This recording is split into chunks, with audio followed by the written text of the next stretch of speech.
Um, let's see. I'm the youngest of 5 kids myself, and now have 5 children. And grew up kind of, easy peasy. Both parents at home. If I needed something, I could get it. Life wasn't that hard. Um, but I still tried to rebel. They want, graduate high school, go to college, get a job, get married, have kids. I said, I graduated high school. Can I do what I want? That didn't go over well. So I did it my way. And that included going as far away as I could, moving in with my then boyfriend, fiance, became husband, having 2 kids, all in early 20s, but continued to go to college, got my degree, became a teacher. So it's like I would rebel but stay on track, so it was okay. And that was kind of the theme of my entire active addiction life. I thought I had it under control because I made it look good. I got my degree. I started a job. I have 2 kids. I have a husband. We got this going on. It's great. And then he left. I wasn't ready for that. I was a stay-at-home mom at that point. I was going to homeschool my kids. And I had this pretty picture, everything planned, and it just went up in smoke. So I had to get it together. I had to figure it out. I was out here in Savannah with 2 kids. My family's not out here. It was just me and those 2. And so my goal became, gotta find a man, gotta get the head of the house back together.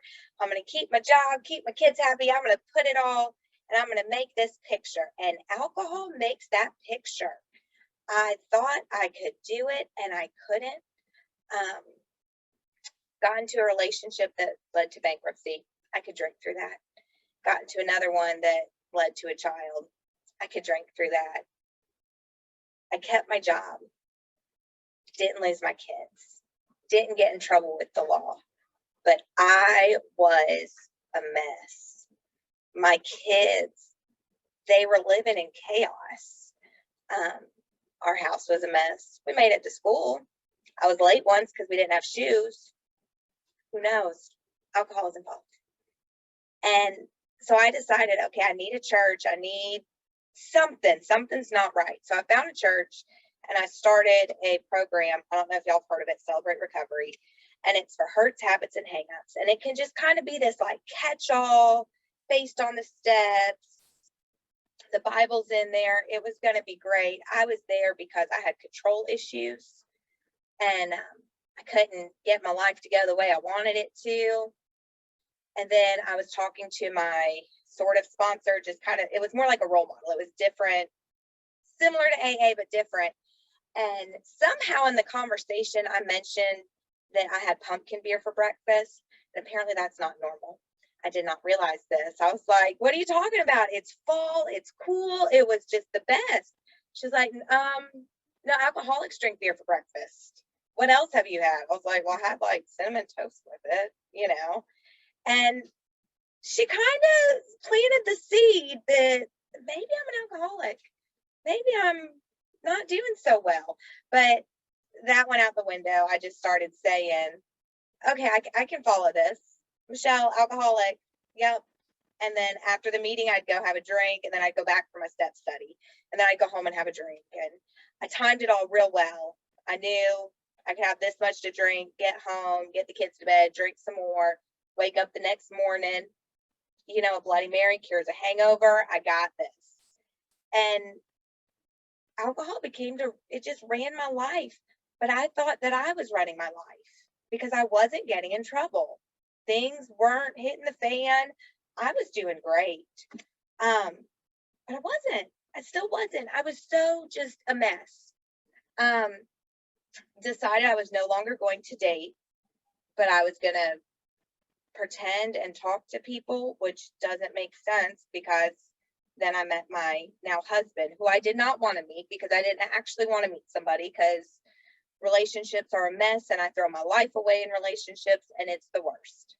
Well, he broke the news to me that he's in AA It's a big deal. It's a big part of his life.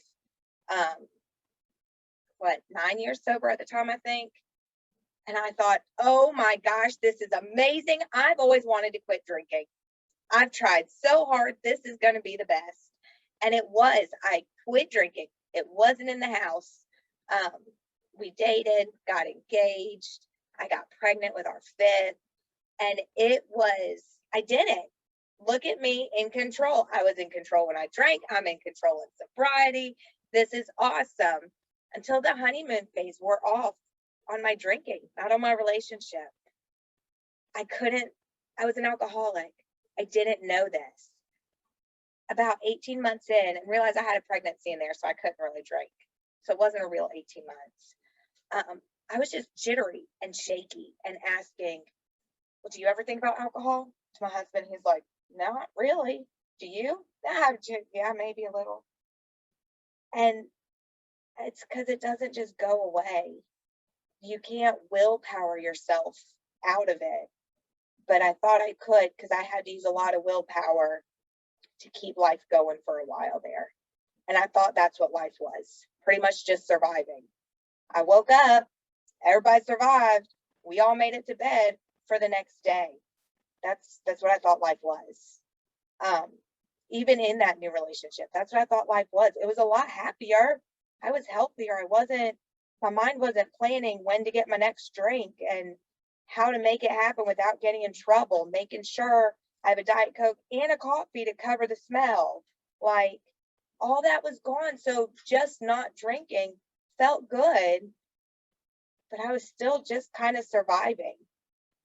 And so all that newness, all the happiness, my baby was growing up and he was only like 3 months old and I am losing it. So my husband said, you should go to a meeting. And I'm like, yeah, cool. I have the kids. You can go to meetings because I keep the kids. And then the kids' aunt showed up on a Friday night so that we could go to a meeting. I was like, oh, this is happening. That was my first. I'd been to celebration meetings for him.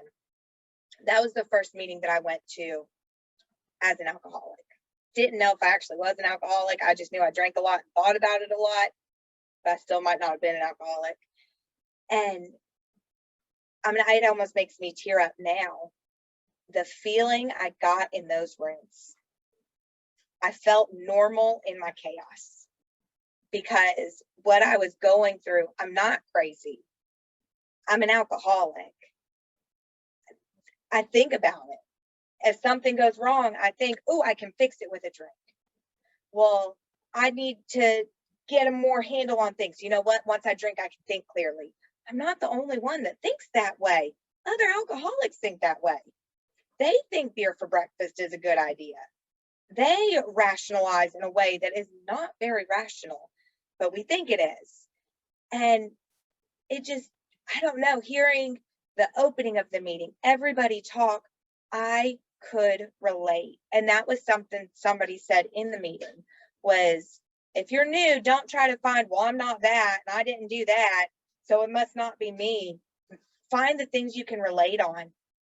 And it was like this overwhelming relief because I could relate so good. And I feel like that shouldn't be a good thing because I'm relating with terrible situations that people can chuckle over and giggle over and are like, that's my past. You know, it was a mess, but now I'm here to help. And I'm thinking, you're here to help me because I'm a mess. Here I thought willpower, I got it. Sure, I had some months. Turns out I was a dry drunk. I was just a drunk that wasn't drinking. And oh my gosh, that's even worse. So I wasn't even getting the fun out of it. Like, I was doing it very wrong. So I started going to AA meetings for me.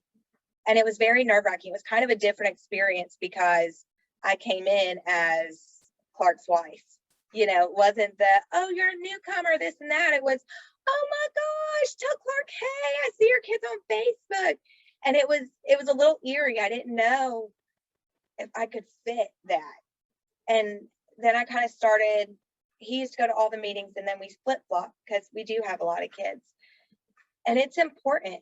Like, we make sure that each other makes those meetings. And that has been the biggest change, because I no longer think I'm just surviving life. I'm no longer playing family. I'm no longer, okay, we still have our schedule. Y'all, 5 kids is chaotic. I'd be lying if I said it was a walk in the park. But I'm enjoying it. I was sitting there the other day and they're jumping on the trampoline, and I was like, I'm present. I'm a part of my kids' lives. And before I was in their lives, I was a fun mom. I overflowed the bathtub and they thought it was hilarious. No, I forgot I was running my children a bath, and it overflowed into the hallway. I played it off and we had a slip and slide, but that's not okay. And I didn't even see it. My part in my kid's life was creating a mess. And I'm so happy they were young enough that they're not going to remember. And the memories they do have, they still see funny, and they haven't connected the dots as to why that bathtub overflowed, amongst other things. But I don't have to worry about that. I don't have to worry if I get pulled over and they see all the cans in the bottom of a van at school. I was a teacher, and, I'd open the door and kick cans in and cover them up. Like a really good teacher. So I thought I was fine. And then Patrick mentioned we went camping. I never in a million years thought I could camp without drinking. I remember the first time I mowed without drinking. I called my sister. So what do you drink when you mow the yard? She's like, what are you talking about? So I don't know. I always get a case of beer. She's like, did you just say a case? I was like, just like a little 6-pack, nothing big. And, those should be red flags. But it became a victory. Like, I can do these little things. I can go grocery shopping without drinking first. I can do laundry without having a drink. I can go to a Super Bowl party without having a drink and still have fun. And if anything, my life in sobriety is so much fuller. And not my life being a dry drunk, because that was a mess. I was still thinking about it and thinking about how I gotta keep it up. I gotta stay happy and not have a drink. I got this. It was still consuming my head. It doesn't consume my head like that anymore. And I don't know. I'm so grateful. I'm grateful that I can help my kids. I can't determine if they're going to grow up to be addicts or not, but I sure as hell know how to help them. They have 2 parents that we figured out how to screw it up. So we will also know how to help them through it. And I don't know, I'm so grateful that they won't see alcohol in their house growing up. I don't have to worry about it. I don't have to worry about their safety if we go out to get food, or how are we going to get home.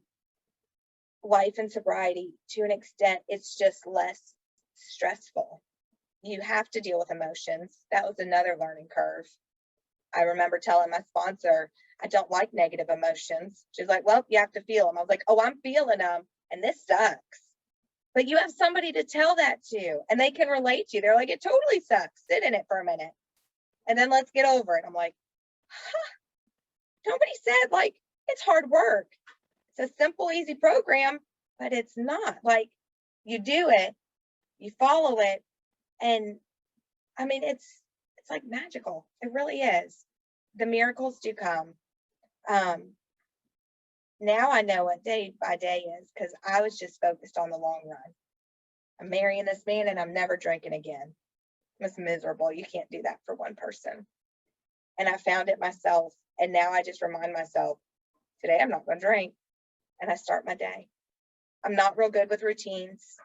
I wish I was. I wish I read the daily reflection every day. But I do pray and I ask God every morning. Every time I think about it, it's not every morning. I ask, God, please keep me sober today. And if I forgot to thank him yesterday, I'm like, oh, and thank you for keeping me sober yesterday. Because I can't. I hear some people that have this amazing routine, and that kind of scared me too. Like, they got up, they have their prayer time, they have their daily reflection, they can get into the big book. And y'all, that's amazing. If you can, seriously do it, because it's good stuff. But I've got a baby that's up sometimes. I've got a toddler that God knows what she's going to do. Like, me scheduling isn't a schedule, and that stressed me out. So I stopped. And you know what? God says, You're praying, you're sober. I couldn't do it without that. That was another thing I'm grateful for. I had God through high school, and I do think that's part of what kept me out of a mess, because even through all my drinking, I was like, God, I've got to stop. I promise, keep me out of trouble. I promise I'm not going to drink again. And I fell through countless times. And I don't feel like he's mad at me, because now my spirituality is where it's going to stay. It's going to continue to grow, but it's where it needs to be for where I am right now. And it's like this new level of acceptance. And it sounds really good, but I still stress, I still question, I still do that. But it's like, now I know how to handle it. Things that once baffled me, I can get through it now. And if I think I can't, I know who to reach out to.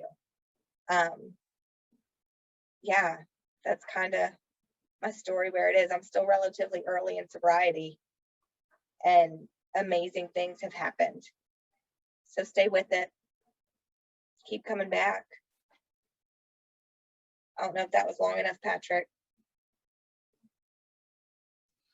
It was perfect. Thanks for coming, man. You did great. Thanks for having me. I was, y'all should have seen my hands below the camera.